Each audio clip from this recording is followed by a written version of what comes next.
Hello and welcome to the explanation from the BBC World Service. This is where we press pause on the busy 24-hour news cycle and dig a bit deeper behind the headlines. Today the West Bank's nightmare started coming true. Protesters were throwing bricks in there, using bamboo poles to smash vehicles. It's a city where mothers carry guns, along with their groceries. The spaces that people can run to for safety are shrinking every day here. I'm Claire Graham, and with the help of my BBC colleagues around the world, I'll be trying to get a better understanding of the stories that matter to all of us. Today, the Saudi royal family. Who are they, and why do they wield so much power, not only in the Middle East, but throughout the world? I'm joined today by the BBC's Middle East correspondent, Anna Foster. Hi, Anna. Hello, Claire. Let's start by exploring how Saudi Arabia, the second largest country in the Arab world, is rooted in religious tradition. Saudi Arabia has been very deeply conservative Sunni Islam. It has followed a branch called Wahhabism, the teachings of Islam, which led to rules like women not being able to drive, things like what women were allowed to wear in the streets, where they were allowed to go without a male guardian.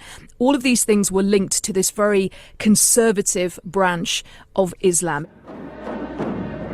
The House of Al Saud came to power through the sword, and it rules hand in hand with an intensely conservative clergy. Their ideology, Wahhabism, prescribes the orthodoxy on a variety of issues, from women's rights to the actual form of capital punishment to technology.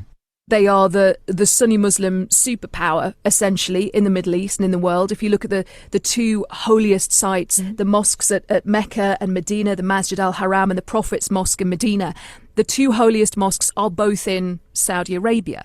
The religious police used to be a very big part of everyday Saudi life. Would be out on the streets, would beat people that weren't praying, try and arrest women who they didn't see to be sufficiently conservatively dressed. The first stop for a woman planning to spend any time in the Kingdom of Saudi Arabia is to get herself an abaya, the all-black covering, without which she can't leave the house without a severe reprimand and even the threat of a lashing from the morality police. The formidably named Committee for the Protection of Virtue and Prevention of Vice. I was now ready to join the black shadows who make up half the population of this country. The royal family of Saudi Arabia is known as the House of Saud. Its members are descendants of Mohammed bin Saud, the founder of the Emirate of Diriyah, known as the First Saudi State, and his brothers. The ruling faction of the family is led by the descendants of Abdulaziz bin Abdul Rahman, who became the first king of Saudi Arabia in 1932. It's difficult to know for sure how many members there are, but some estimates put it at around 15,000, and it is all about the oil. Some estimates put the wealth of the Saudi state and therefore the Saudi royal family, because the two things are practically the same, at around $1.4 trillion. At the centre of all of this is the Crown Prince Mohammed bin Salman, known as MBS. He has been essentially given the job, with King Salman's blessing, of actually running the kingdom. A lot of people say that Mohammed bin Salman got that role because the king saw in him this sort of grit and determination, potentially ruthlessness, this charm in company, the attributes that he thought would help this dynasty wield that power and that influence for a long time to come. Reportedly locked up inside this Riyadh hotel in great comfort are 11 princes, 4 ministers and numerous other prominent Saudis, all swept up in what's been called an anti-corruption purge.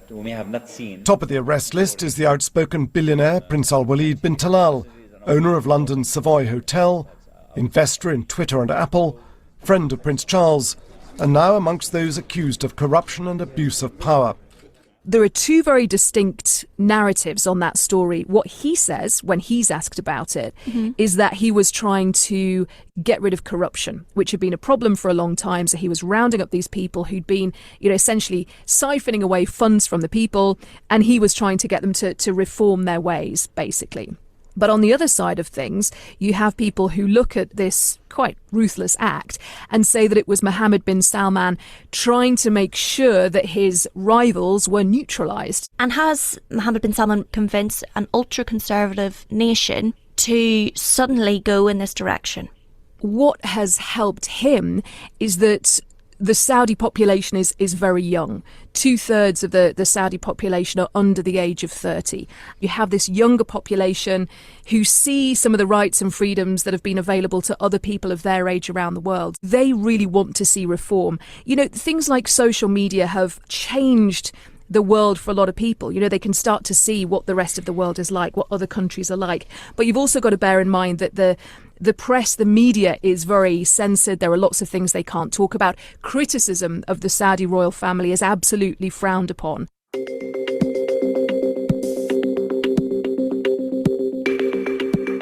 Tension between religious tradition and modernity is at the heart of contemporary Saudi Arabia.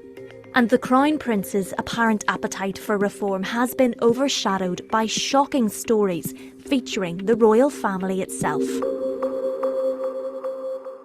Let's talk first of all about Prince Saud bin Abdulaziz bin Nasir Al Saud. He was found guilty back in 2010 in London at the Old Bailey of murdering his manservant. And during the trial, terrible details came out that he'd been strangled and beaten to death by a grandson of the Saudi king.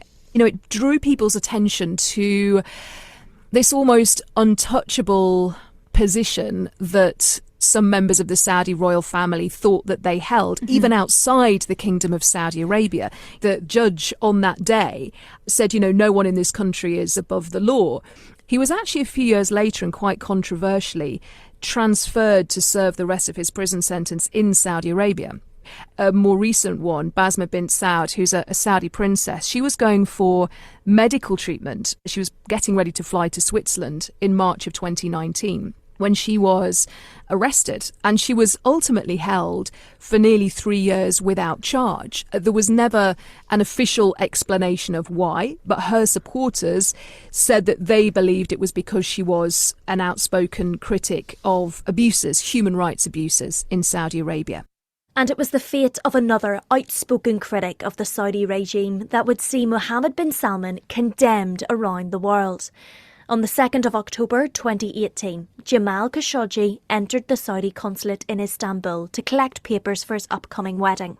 What happened next would be described in a United Nations report as a deliberate, premeditated execution for which the Saudi state was responsible. He was a dissident Saudi journalist, and he'd spoken out against the ruling royal family. He'd spoken out against some of their policies, and he was killed in the Saudi embassy in Istanbul in Turkey. There's video of him going in there for a meeting, and he never came out again. The Saudi Crown Prince is very aware of how things look. Following Jamal Khashoggi's murder, he arranged to meet his son in front of the cameras, apparently to offer his condolences. But the CIA believes it was Mohammed bin Salman himself who gave the order for the Washington Post journalist to be killed. According to his former newspaper, the CIA has been given details of phone calls, including one made at the request of the Crown Prince by his brother, reassuring Jamal Khashoggi he would be safe if he went to the consulate to get documents that would allow him to marry. The US investigated that and came to the conclusion that MBS must have known about it because he rules the kingdom. Something as significant as that couldn't have happened without his knowledge and therefore his complicity, that it was essentially a Saudi hit squad. The Americans released this report, even though they condemned this, and they condemned him. They still kept diplomatic relations, strong diplomatic relations with Saudi Arabia. And, you know, actually Donald Trump put it very well when he was still the US president, because, you know, often his, let's say, frankness is something that you wouldn't necessarily get from other people in his position. And what he said was that when you look at Saudi Arabia and the fact that it's a big buyer of US weapons, it will have a really big and probably detrimental effect on the US economy if we break those ties and we stop selling those weapons to Saudi Arabia. Do you think that approach from Donald Trump is reflective of that relationship over the years with the US. I'm thinking of events particularly after 9/11, for example. 9/11 is a very good example because 15 of the 19 9/11 hijackers were Saudi. Osama bin Laden, the former head of Al-Qaeda, who of course was eventually killed by the Americans, he was Saudi. The Twin Towers, which took 7 years to build, had been utterly destroyed in a single morning. The Manhattan skyline and countless lives devastated. The World Trade Center has been reduced to the stumps of skyscrapers that once helped define one of the world's most vibrant cities, normally loud with life. An entire society feels itself violated by terror. The biggest and worst terror attack on US soil was carried out by Saudi citizens.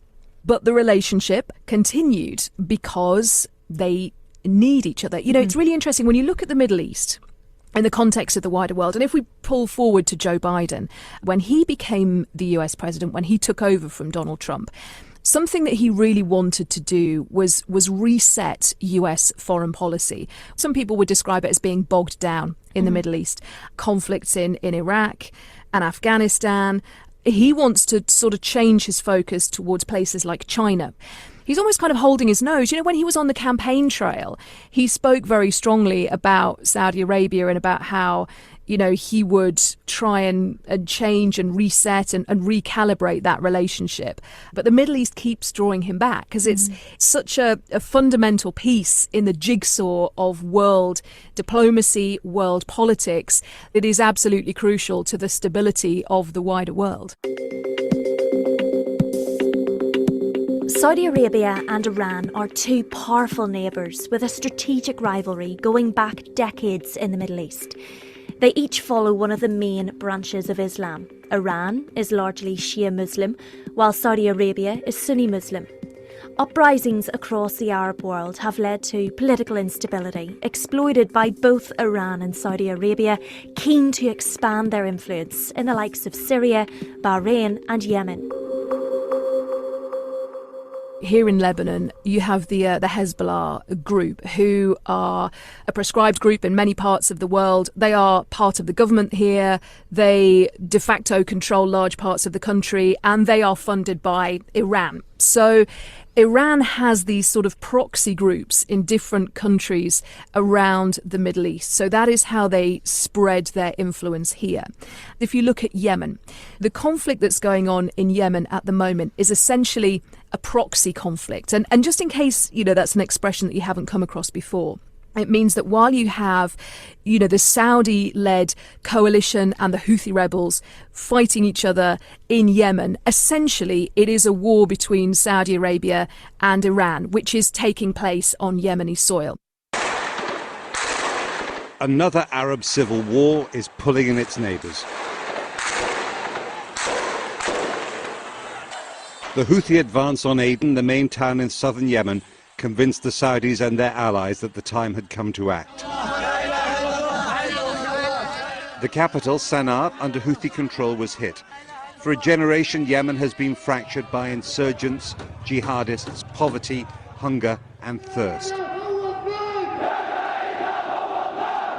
Later on, demonstrators gathered near Sana'a's old city to protest about the airstrikes. Getting caught up in a conflict between Iran and Saudi Arabia would make their lives even harder. People around the world look at this conflict and say, why can't it be solved? And especially because of the huge numbers of civilians who've been killed and injured in Yemen while this conflict goes on, not just because of the bombing and the shelling and the physical attacks, but because of the hunger, the poverty, the difficulty to get aid into Yemen.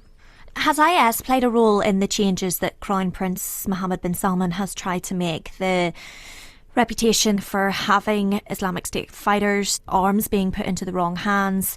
What role have they played since he came into power in 2017?